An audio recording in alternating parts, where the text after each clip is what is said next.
in a 52 to 29 vote on Tuesday. The government emphasizes that the legalization will come with strict regulation that will prevent adolescent use and crack down on the illegal drug market. It's been too easy for our kids to get marijuana and for criminals to reap the profits. Today, we change that. Our plan to legalize and regulate marijuana just passed the Senate, wrote Prime Minister Justin Trudeau on Twitter. The bill was officially proposed back in December 2017, which prompted several months to research, study, and discussion on the controversial topic. Its historic approval officially ends the country's almost century-long prohibition on the substance. According to The Star, Senator Tony Dean, who sponsored the bill in the upper house, said, "We have seen in the Senate tonight a historic vote that ends 90 years of prohibition of cannabis in this country. 90 years of needless criminalization. 90 years of a just say no approach to drugs that hasn't worked." The first country in the world to nationally legalize the growth, sale, and consumption of marijuana was Uruguay in 2013. Canada, however, is the first G7 country to legalize recreational use out of the world's top industrialized nations, including the US, Japan, Germany, the UK, France, and Italy. Other nations, such as Iran and Portugal, have simply decriminalized drugs as a means of curbing rates of overdose and addiction, and it's worked. Since the C-45 bill goes into effect in mid-September, Canadian adults 18 years or older will be allowed to possess up to 30 grams of cannabis in public. Marijuana purchases must be made through government-approved vendors that will be regulated by state and province. Laws are also being revised to reflect the consequences and definition of driving while impaired. This is a historic milestone for progressive policy in Canada, tweeted Justice Minister Jody Wilson-Raybould. This legislation will help protect our youth from the risks of cannabis while keeping profits out of the hands of criminals and organized crime. You know, it is really not that hard to put these laws in place. Anything that you can't do while under the influence of alcohol, you can't do under the influence of pot. It's really that straightforward. You shouldn't smoke pot and drive. You shouldn't drink and drive. You know, it's just same as, you know, there was somebody that was talking on the news, and they were saying something about, well, we have to get like our policies and procedures for our workplace in order, and we're going to have to write all this new stuff and blah, blah, blah, blah, blah. And first of all, you can't be surprised. We've been talking about this for years, so this is not new. So if you drop the ball and you're not ready, I don't know what to tell you. But the other thing is, can't you just do a simple amendment that everywhere where it says alcohol, it now says alcohol/marijuana until things are actually rewritten? I mean, I don't know. We really overcomplicate things, don't we? You know, but hey, whatever. It is what it is. I personally am absolutely thrilled. I think that's the best thing that we've done in a long, long time. And hopefully this also helps the hemp market, because, you know, because of the stigma, because of marijuana, it's limited our hemp integration into society. We could do so much with hemp, but we don't. So hopefully that ties into other positive things, right? You know, and we know chip sales are going to go up. Win, win, win, right? Okay, so World Cup. Let's talk about the World Cup a little bit. You know, did you know, another thing I heard on the news, see, I do listen to the news from time to time, is that from now until the end of the World Cup, you can actually legally serve alcohol. Now, I don't think this is new, because when I used to work in the hotel industry, we had a Don Cherry's at the end of the hotel. And I remember on the World Cup weekends, they started serving breakfast. Were we the Don Cherry's or the Coach Stop? No, we were Don Cherry's. They were serving breakfast, and you could actually have samosas or whatever, which is orange juice and champagne, if you don't know. So you could actually have that as well. So I think this is not a new thing, but I think it's just maybe more publicized that, yeah, until I think it's July 15th, you can actually, if you have an establishment like here, Bottoms Up, Steve can actually serve from 9 a.m. Oh man, I'd be a bag of milk by noon, but hey, it's not all about me. So this is very cool. Even if you're not crazy about sports, the World Cup often brings out the best stories of compassion and international peace.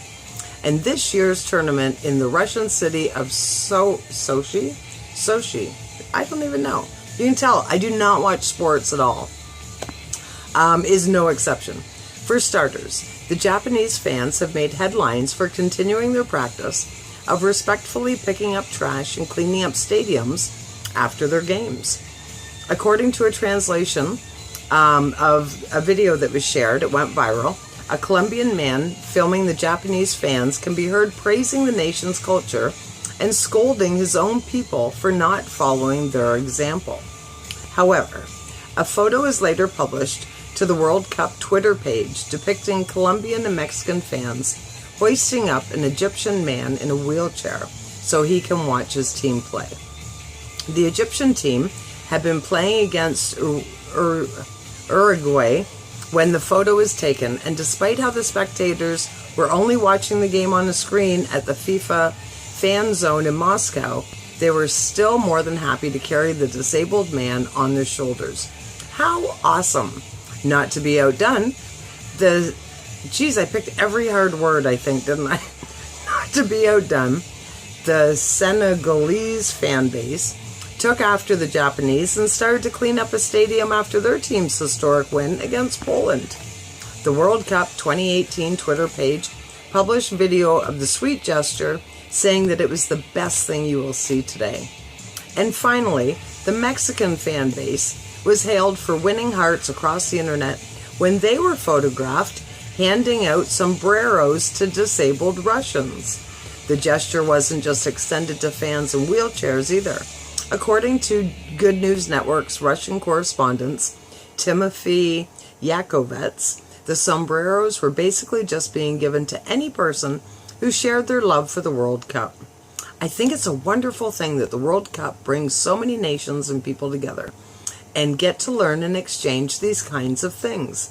Japan-based football journalist Scott McIntyre told the BBC, "That's the beauty of football." How many positive ripples did they make in the big pond of life by doing all those positive things? You know, you have a big group doing a whole bunch of positive things. They might not seem significant, but they are. You know, and we talk about that all the time, how, you know, these people do the deed, and then the other people, they see the deed, and then they share the deed, and then all these deeds are being shared virally on Facebook, on Twitter, on all sorts of social media that I don't participate in. So that is so absolutely awesome. So I'll be sharing all this stuff on the Positive Power Facebook page. Go check it out. Then you'll see the pictures. Then you can really get in that good flow of good emotion of the good things that are going on.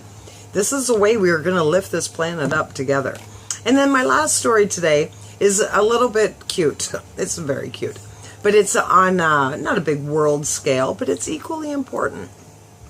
An empathetic employee is being hailed for delivering more than just packages to a Mississippi family. More specifically, he went out of his way to deliver a box to a 6-year-old boy. Wendy Bailey of Rankin County recently made a Facebook post about how her son Brandon had been waiting for their family's new refrigerator to be delivered to their house so he could use the box to build a fort. For 2 weeks, Brandon patiently waited for the exalted delivery. With that mighty cardboard structure, he would be able to fly a spaceship, hide in a secret getaway, traverse the galaxy of the imagination, anything his little heart desired. When the fridge finally arrived, however, there was no box. The Lowe's delivery driver felt so bad for the youngster's heartbreak, he drove all the way back to his store so he could pick up a refrigerator box and bring it back for Brandon. He said, "Every little boy needs an awesome box fort," wrote Bailey. "Now that's going above and beyond." There's one thrilled 6-year-old in my house this morning who also learned an important lesson today about kindness, she added. And that is so true. Did you not have a box fort when you were growing up? Or as a little girl, whatever. This is what we did. We had a box kitchen. I remember. And it's so funny because, see, like, why does a little girl having a kitchen make me instantly feel like I shouldn't talk about that weird world we live in? But it is what it is. So with my boxes, I made a kitchen. I had a fridge. I had a stove. I could cook. I had my plastic utensils. I was good. And I was absolutely loving it. Just like loving the good news. So there you go, friends. There's your good news for today. It will all be posted on the Positive Power Facebook page for you to check out at your convenience, because that's where I share all my stuff. So make sure you go and you check it out. There's lots of other positive things on there that I share. And there is also, and that article I read too, the 16 Simple Ways to Relieve Stress and Anxiety is also on there. But I just wanted to leave you with this quote from Bryant McGill. Maybe your life is not falling apart. Maybe it's falling together. Don't fearfully hold on to what needs to end. The familiar life crumbles so the new life can begin. So whatever it is you're going through in your life, whatever it is, don't lose faith that there's something better ahead.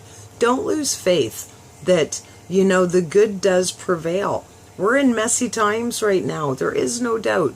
There's some big stuff going on, but we will get through this. We always do. We always land on our feet eventually.